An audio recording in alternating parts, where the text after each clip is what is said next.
خود بینی سے بیزار اور خدا بینی کا جنون لیے ایک ایسے شخص کی کتھا جسے ہر سو خدا دکھائی دیتا تھا، نعرہ انا الحق کا شہید جس کی زندگی کے بھید صرف وہی جانتا تھا اور جس کی موت ہی اس کی جاوداں حیات ثابت ہوئی۔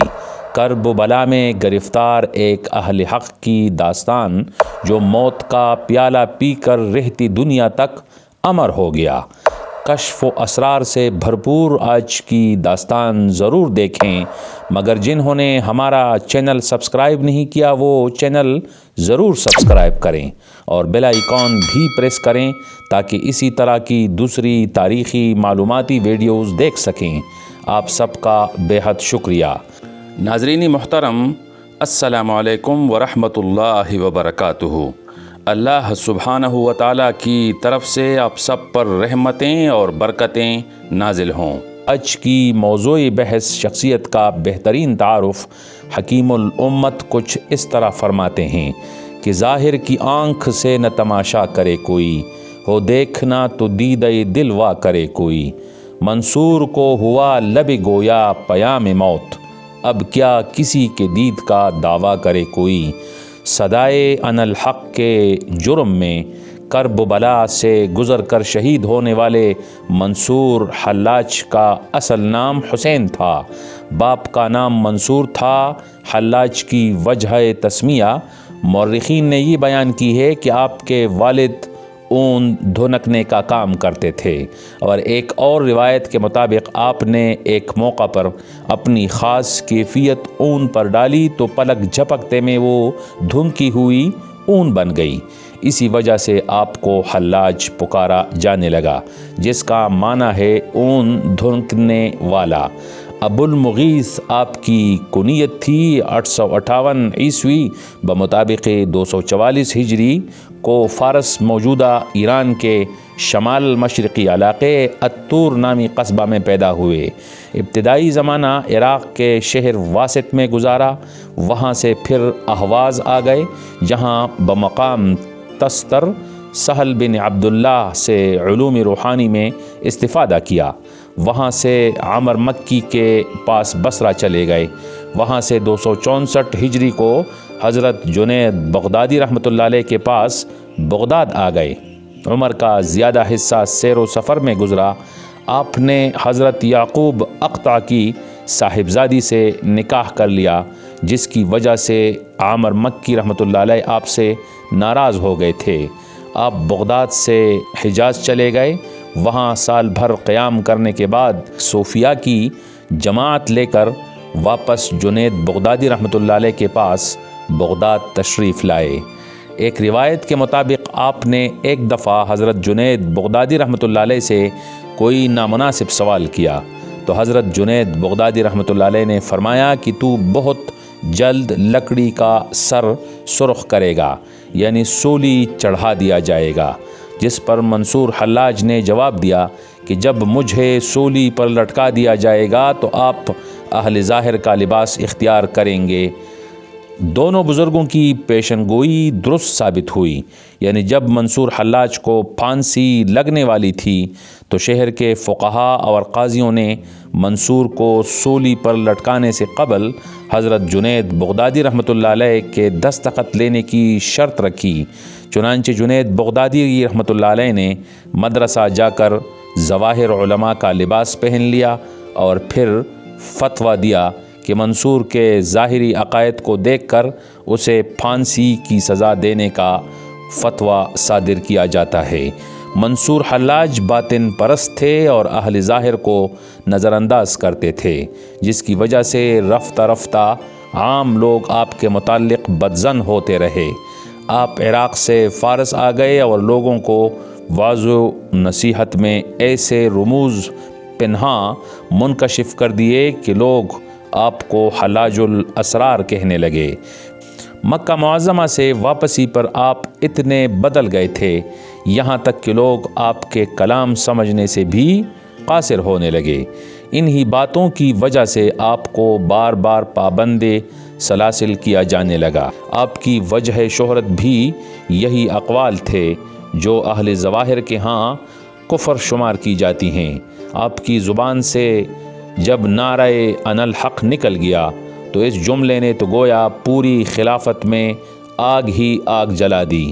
اہل ظواہر نے ظاہری معنی کی بنیاد پر آپ کو زندیق اور کافر قرار دیا، جبکہ اہل باطن نے آپ کی صدا کو اللہ کی صدا قرار دے کر آپ کو کافر و زندیق قرار دینے سے اجتناب کیا۔ ان لوگوں کی دلیل یہ تھی کہ اللہ سبحانہ و تعالی اگر نخل طور سے انی انا اللہ کی آواز نکال سکتا ہے تو منصور کے زبان سے کیوں نہیں؟ بعض ظاہری علماء آپ کو عقیدہ حلول الہی کے قائل قرار دیتے ہیں، لیکن کئی اولیاء و مشائخ نے ان ظاہری علماء کے موقف کو مسترد کر دیا ہے۔ ان علماء میں شیخ فرید الدین عطار رحمۃ اللہ علیہ بھی شامل ہیں۔ حضرت عبداللہ خفیف رحمۃ اللہ علیہ اور حضرت شبلی رحمۃ اللہ علیہ نے منصور حلاج کے حق میں اہل ظواہر سے اختلاف کیا۔ حضرت شبلی رحمۃ اللہ علیہ نے یہاں تک فرمایا کہ لوگوں نے منصور کو دانشور سمجھ کر قتل کر دیا اور مجھے دیوانہ سمجھ کر چھوڑ دیا۔ منصور حلاج کے متعلق مشہور روایت ہے کہ آپ نے اپنے اوپر فرض قرار دیا تھا کہ کبھی بھی رات کو 400 رکعت نفل پڑھے بغیر نہیں سوتے تھے۔ جب لوگ سوال کرتے کہ ایسے بلند مراتب کے بعد آپ خود کو اتنی اذیت کیوں دیتے ہیں یا برداشت کرتے ہیں، تو آپ رحمۃ اللہ علیہ جواب دیتے کہ دوستی کا مفہوم ہی یہی ہے کہ مصیبتوں پر صبر کیا جائے، اور جو اس کی راہ میں فنا ہو جاتے ہیں انہیں راحت و غم کا کوئی احساس باقی نہیں رہتا۔ آپ کے متعلق نہایت عجیب و غریب اور پر اسرار واقعات مشہور ہیں، مگر چونکہ آپ صاحب کشف و کرامات، مجذوب اور خدا رسیدہ ہستی تھے، اس لیے لوگ ایسی چیزوں کو سمجھنے سے قاصر رہتے۔ میدان عرفات میں آپ نے فرمایا کہ اے اللہ، تو سرگرداں لوگوں کو راہ دکھاتا ہے، اگر میں واقعی کافر ہوں تو میرے کفر میں اضافہ فرما۔ پھر جب سب لوگ رخصت ہو گئے تو آپ نے خلوت میں دعا کی کہ اے خدا، میں تجھے واحد تصور کرتے ہوئے تیرے سوا کسی کی عبادت نہیں کرتا، اور اپنی کمزوری اور ناتوانی کی وجہ سے تیرے انعامات پر شکر بھی ادا نہیں کر سکتا، لہٰذا تو اپنا شکر خود ہی ادا کر لے کہ بندوں سے تیرا شکر کسی طرح بھی ادا نہیں ہو سکتا۔ حضرت رشید سمرقندی رحمۃ اللہ علیہ روایت کرتے ہیں کہ سفر حج کے دوران جب لوگوں کو بھوک نے ستایا تو آپ کے پاس آ کر فریاد کی۔ لوگوں نے آپ سے سری کھانے کی فرمائش کر دی۔ آپ رحمۃ اللہ علیہ نے سب کو صف بستہ کر کے بٹھا دیا۔ آپ جب کمر کے پیچھے ہاتھ لے جاتے تو ایک بھنی ہوئی سری اور 2 گرم روٹیاں نکال کر سب کے سامنے رکھ دیتے۔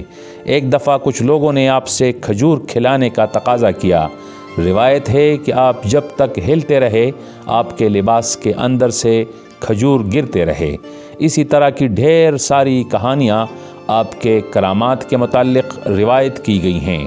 آپ رحمۃ اللہ علیہ نے فرمایا کہ اللہ سبحانہ و تعالیٰ کی یاد میں دنیا اور آخرت کو فراموش کر دینے والا دراصل واصل باللہ ہوتا ہے۔ اسی طرح فرمایا کہ خدا کے سوا ہر شے سے مستغنی ہو کر عبادت کرنا فقر ہے، اور فرمایا صوفی اپنی ذات میں واحد اس لیے ہوتا ہے کہ یہ نہ تو کسی کو جانتا ہے اور نہ کوئی اسے جانتا ہے، اور فرمایا کہ حکمت ایک تیر ہے، تیر انداز خدا تعالیٰ اور مخلوق اس کا نشانہ ہیں۔ اور ایک مشہور قول ہے کہ میدان رضا میں یقین کی حیثیت ایک اژدہے کی طرح ہے۔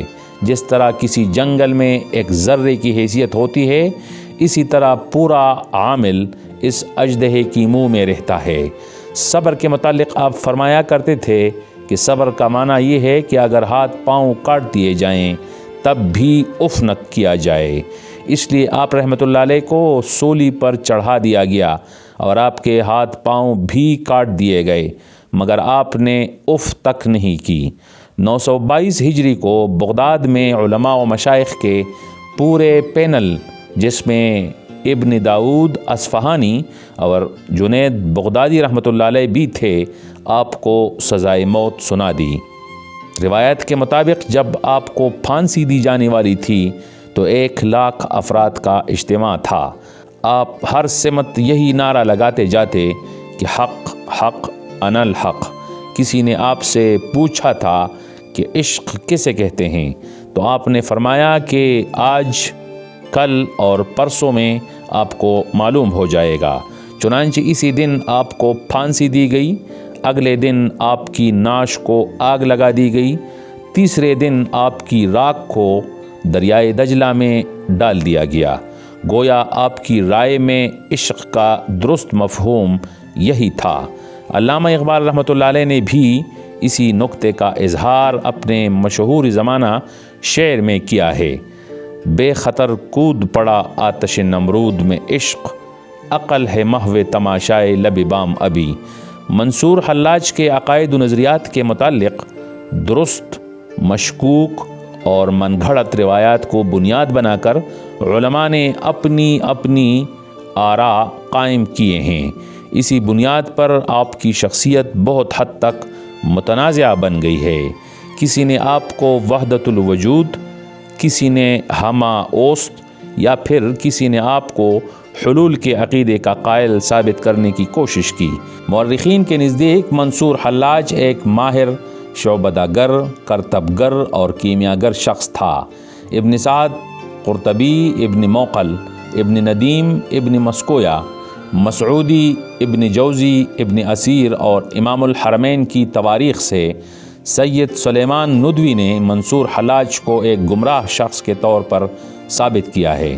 بہرکیف تاریخی طور پر آپ کی شخصیت بے حد متنازعہ فی رہی، تاہم عوامی طور پر آپ کو ایک بے گناہ سزا پانے والے کے طور پر دیکھا جاتا ہے۔ ناظرین کرام، آج کی داستان بس یہی تک۔ کمنٹ سیکشن میں اپنی آراء ضرور رقم کریں۔ انشاءاللہ اگلی ویڈیو میں پھر ملیں گے۔ اجازت دیجیے، فی امان اللہ۔